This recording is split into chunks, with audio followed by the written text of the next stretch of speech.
Bienvenue dans cette vidéo spéciale où nous allons explorer le destin tragique de certains des artistes congolais les plus emblématiques. Leurs vies ont été marquées par la passion, la créativité et le mystère. Malheureusement, ils nous ont quittés bien trop tôt, laissant derrière eux un héritage musical inoubliable. Préparez-vous à découvrir les histoires fascinantes de ces légendes congolaises qui ont quitté ce monde de manière mystérieuse.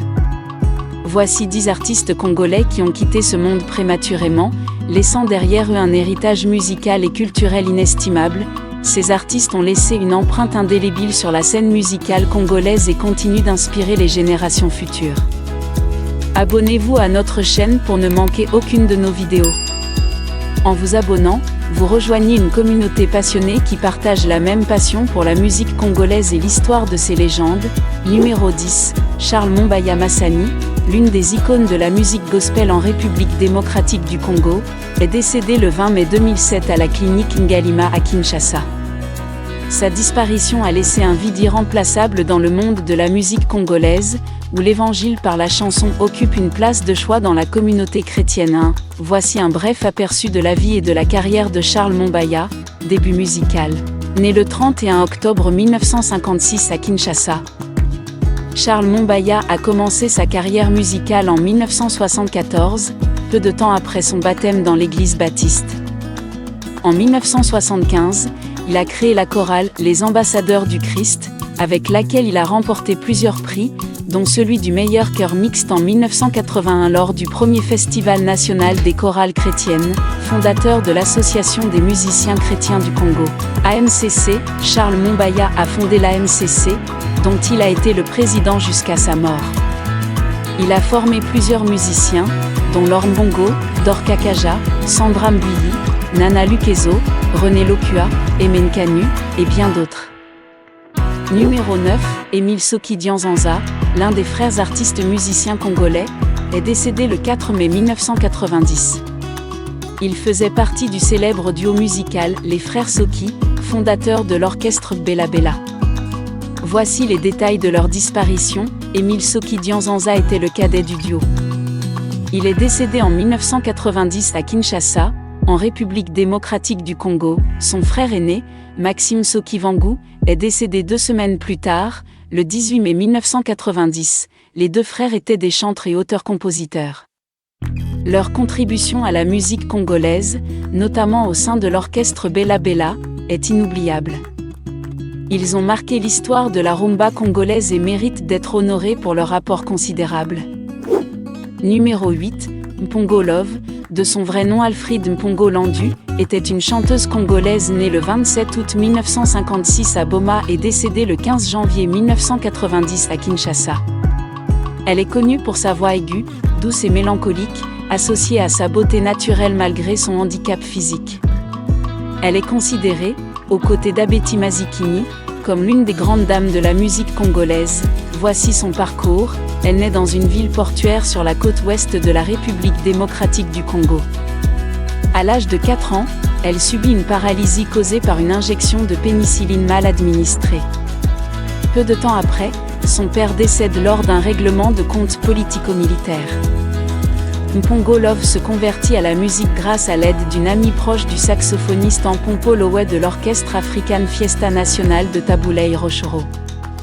Elle crée son propre orchestre, le Check Check Love, et connaît un succès avec son premier tube, Pas Possible Mati, sorti en 1976.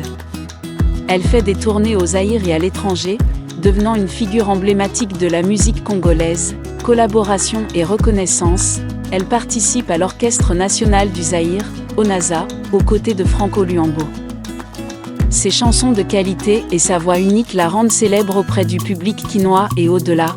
Mpongo Love laisse derrière elle un héritage musical indélébile et continue d'inspirer les amateurs de musique congolaise. Numéro 7, la célèbre chanteuse et danseuse congolaise Tchala Muana, également surnommée la reine du Mutuashi, est décédée à l'âge de 64 ans. Voici les détails de sa disparition. Cause du décès, Tchala Muana est décédée des suites de complications respiratoires après avoir été hospitalisée pendant une semaine. Son producteur et compagnon, Claude Machala, a annoncé la triste nouvelle sur Facebook, dans les premières heures de ce matin. Le bon seigneur a pris la décision de rappeler Tchala Muana. Héritage musical, Tchala Muana était connue pour ses chansons emblématiques telles que Caribou Yangou, Malou et Chianza. Elle avait enregistré plus de 20 albums et sa musique avait même été utilisée dans la bande originale du célèbre film musical congolais de 1987, La vie est belle, ainsi que dans Aya de Yopougon, engagement social et politique, surnommée affectueusement Mamou National. Elle était une fervente défenseur des droits des femmes et des enfants au sein du Parlement congolais. Elle a également été arrêtée en 2020 par le gouvernement du président Félix Tshisekedi pour sa chanson Ingratitude. Considérée comme critique envers un dirigeant non nommé, numéro 6, l'artiste congolaise Marie Missamou, de son vrai nom Marie Missamou Ngolo, était une chanteuse de gospel originaire de la République démocratique du Congo. Elle est née le 16 novembre 1974 à Kinshasa et nous a quittés le 16 janvier 2016 dans la même ville. Sa disparition a été tragique et a laissé un grand vide dans le monde musical congolais. Voici les détails de sa mort. Cause du décès, Marie Missamou est décédée des suites d'une crise cardiaque à l'hôpital de l'Amitié sino-congolaise situé dans la commune de Ndjili, à l'est de Kinshasa.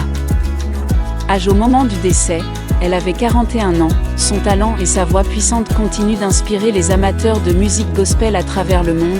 Numéro 5, Joseph Athanase Kabazele Chamala, plus connu sous le nom de scène Grand Calais, est un musicien congolais né le 16 décembre 1930 à Matadi, alors au Congo belge, et décédé le 11 février 1983 à Kinshasa 123. Il est considéré comme le père de la musique congolaise moderne. Voici ce que l'on sait sur sa mort. Cause du décès, Grand Calais est décédé à l'âge de 52 ans des suites d'une maladie à Kinshasa. 1. Héritage musical. Sa carrière s'est particulièrement développée au sein du groupe Le Grand Calais et l'African Jazz, qui a été pionnier de la rumba congolaise, avec des influences de cha-cha-cha. Ce groupe, le plus populaire de l'époque, a notamment vu passer dans ses rangs des artistes tels que le saxophoniste Manu Dibango et les chanteurs Taboulay Rochero et Pépé Calais. En 1960, Grand Calais a fondé son propre label, Surgoum African Jazz, qui a produit des enregistrements de qualité diffusés vers les marchés occidentaux, notamment ceux du TPOK Jazz de Franco Luambo, hommage à Patrice Lumumba. Grand Calais a consacré l'une de ses chansons à Patrice Lumumba, l'un des pères de l'indépendance du Congo. Numéro 4, Madilu System, de son vrai nom Jean de Dieu Bialou Makiz, était un chanteur, compositeur et interprète congolais. Voici ce que l'on sait sur sa vie et sa disparition. Début, né le 28 mai 1950 à Kizantou, dans la région du Bas-Congo, Madilu System a commencé sa carrière musicale en 1970 en tant que chanteur au sein de l'orchestre Bamboula de Papa Noël Ndoulé. Plus tard, il a formé le groupe Bakuba Mayopi avec Yosha et Pindou. Carrière, en 1975, Madilu System a créé sa propre formation, Pamba Pamba. Il a ensuite rejoint la Frisa Internationale de Taboulay Rochero et plus tard le TPOK Jazz de Franco. Ses interprétations en duo avec Franco, comme Non, Mamou et Mario, ont marqué les esprits. Après la mort de Franco en 1989, Madilu System a poursuivi une carrière solo avec son propre groupe, TP Multisystem, basé à Kinshasa. Décès, Madilu System est décédé le 11 août 2007, à 7h du matin, à la clinique universitaire de Kinshasa, à la suite de longues maladies, notamment le diabète et l'hypertension. Il avait alors 57 ans.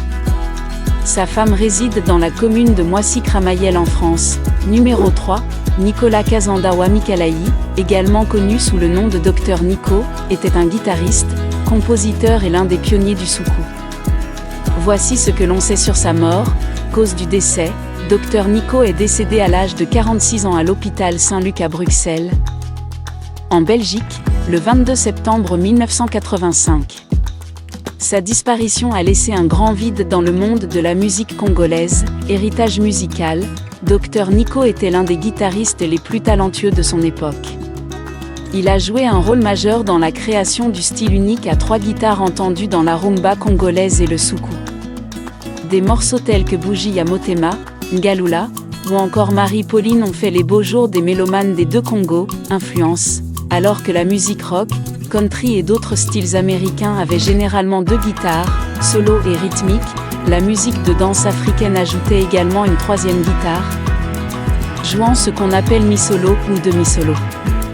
Dr Nico était l'un des deux grands guitaristes congolais, son plus grand rival étant Franco Luambo Makiadi du groupe TPOK Jazz.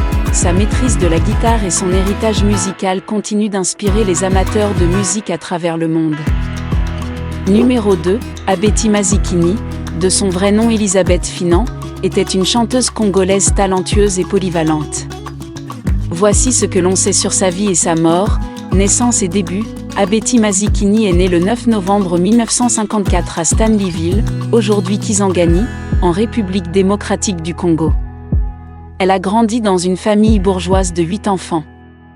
Son père, Jean-Pierre Finan, l'a initiée très tôt au piano. Elle a également chanté comme choriste dès son plus jeune âge.